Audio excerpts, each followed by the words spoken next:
Hey everyone, welcome back. This is RealGolfersTalk.com. I am Jason, I'm your host, and we're talking about round 3.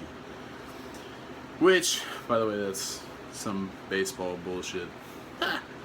Anyways, round 3 of the Greenbrier Classic, which is... It's got some consistencies, but it also has a couple of... Fuck, man, what happened? So, the first thing, as we should always know, the first thing you talk about is the leader. Round 3, Sebastian Munoz shoots a 68. He's now 14 under par and leads the tournament by 2 strokes. Continues to lead, continues to post under par scores, continues to play well. The guy has been making putts for days, all over the place. I don't know if you guys have been watching this, but this guy has been making fucking everything. It's actually intriguing at 24 years old. This guy can actually come out here and compete and make these putts.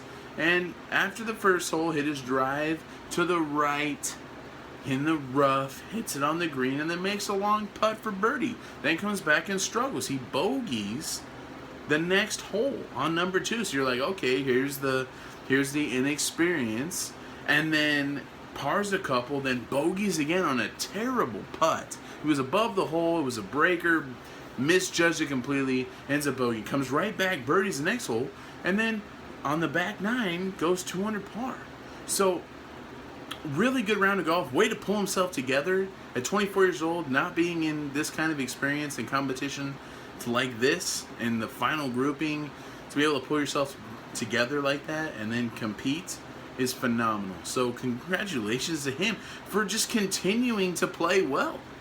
I gotta tell you, I like his chances tomorrow. I don't know if he's gonna win, but I like what he's doing, and you gotta like what he's doing. Now again, Sunday final round pressure, that's a lot to take in. The final round pressure is a lot to take in because it's the last day. This is for the money. You're not even talking about anything else. You got a 2-shot lead. Now, if you win today, if you hold that lead today, you're getting a fat paycheck.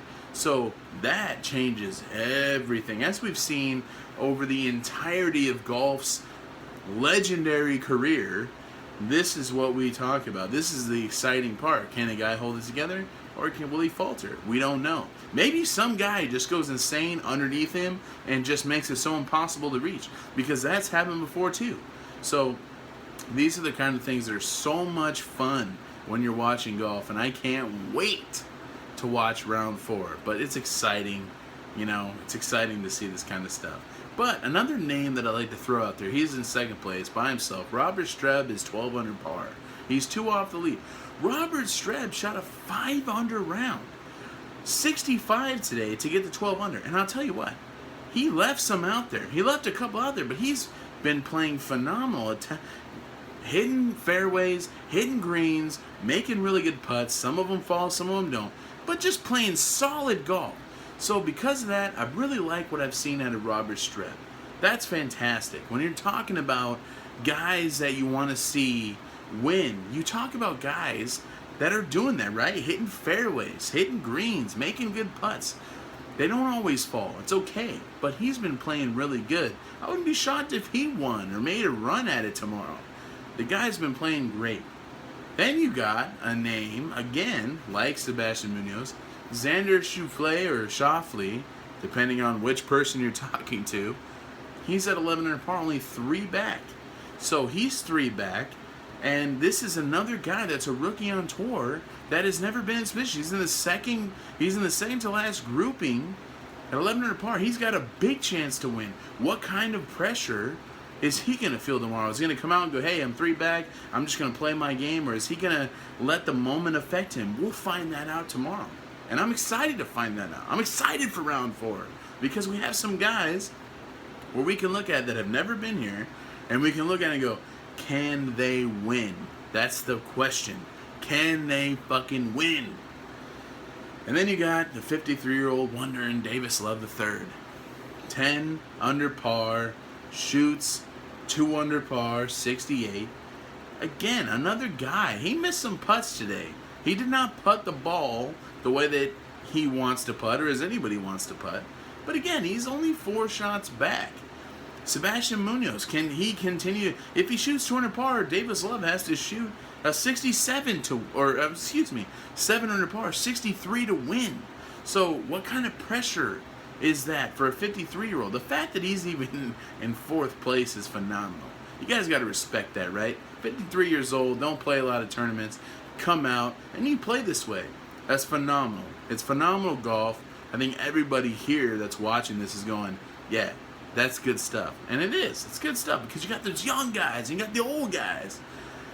Then you got Russell Henley, who's also 10 under par, who was at 12 under par at one point and fucked it all up. He hit a bad shot on 16. Bad shot.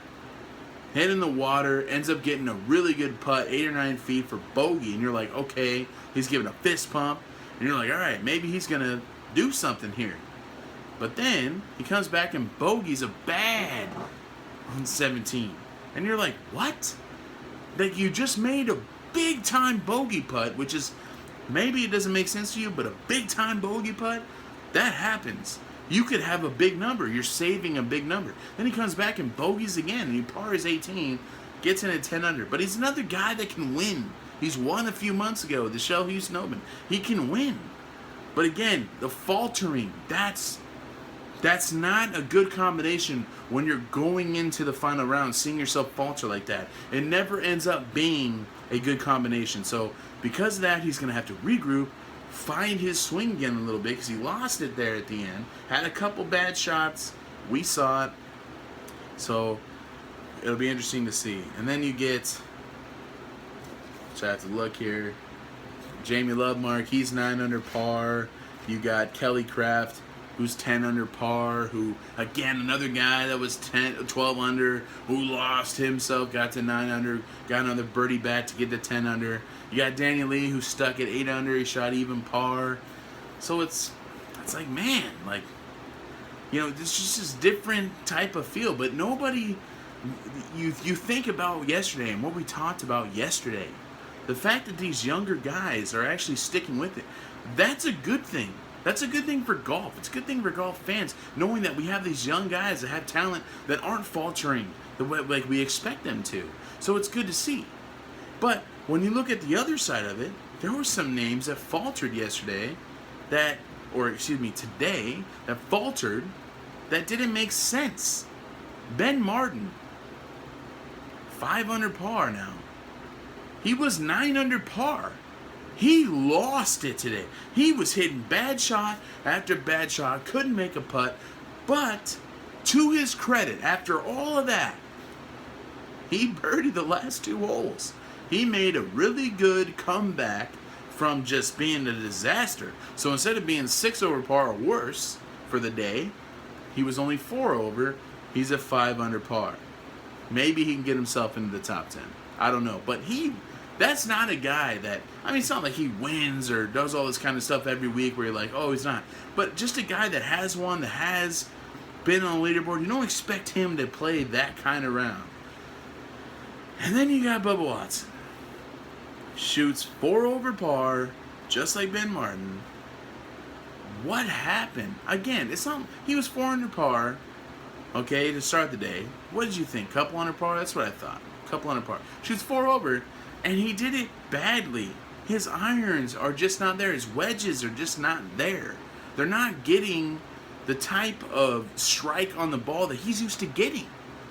He's not getting the curve and the shape shot that he wants to get. So I don't know if it's a golf ball and he needs a switch golf ball. We already know his putting stroke is suspect at the least to say. But just something's wrong there. And Mickelson shoots 1 over and he's at even par. So they're both at even par, him and Mickelson. But again, it was just a really weird round of golf for the guys you wouldn't think would be weird. Mickelson, you never know. He just switched caddies. But Watson, who just shot a 3 under round, a 1 under round the day before that, then shoots 4 over. It's just too much of this season has been happening for him. He's got to fucking come back and he's got to make something happen. But who knows? Who knows what the fuck's gonna happen? I will say that I'm excited to see round 4. If I had to put my money right now, after seeing what I've seen so far, I mean, Munoz looks the best. He does. Even though he's young, he looks the best. So we'll see what happens in round 4, and I'm excited to talk to you guys about it. But that's where I'm going right now. Obviously, he's the leader. It's easy to pick that. But I just feel like he's got something going. And that's not taken away from anyone else in the field. Anybody else can win this. But if he keeps playing the way he's playing, he's probably going to win. So we'll see if that happens. If he falters and has a bad round of golf and somebody else comes up from the field, then obviously that's going to happen. But we'll see, and that's the exciting part about golf. You never fucking know. So, anyways, it's been good time about round 3. Can't wait to talk to you about round 4. I'm Jason. This is Real Golfers Talk. See you guys next time.